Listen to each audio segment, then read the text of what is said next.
Explosions rock a barracks on a Latvian training base, and a multinational group of medics are quick to respond. Dozens of victims are wounded in the blasts, so these combat lifesavers must take decisive action. There was a simulated bombing of the Adazi base here, where specifically the building here, a bomb hit the building was on fire, and the patients were brought out to be triaged and then evacuated.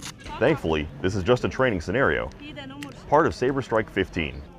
Mostly it's just getting the different nations to work together in the medical teams, swapping knowledge, and specifically for this exercise, just making sure that if something were to happen, just like this, that we'd be able to work together. Once the patients were evacuated, the treatment begins. But with this many injuries to care for, these medics had their work cut out for them. And with any kind of MASCAL exercise, it's always going to look like chaos initially when we're trying to figure out where patients are going to go, where they're going to get triaged. Saber Strike 15 got off to a fast start in Latvia, with this scenario occurring only hours after the opening ceremony ended.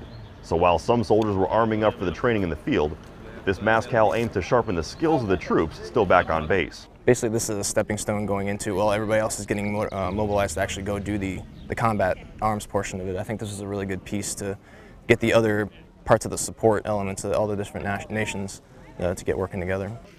One of the key goals of Saber Strike is getting partner nations to work together through realistic training situations. Not only is this scenario getting the military medics cooperating to save lives, but also prepares the local civilian hospital as well. We're also coordinating with the Riga East Hospital to test their systems there as well.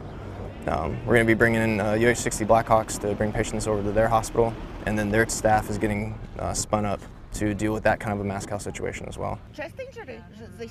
So no matter the nationality of the patient or the medic caring for him, Saber Strike is ensuring that these allies are prepared for any situation.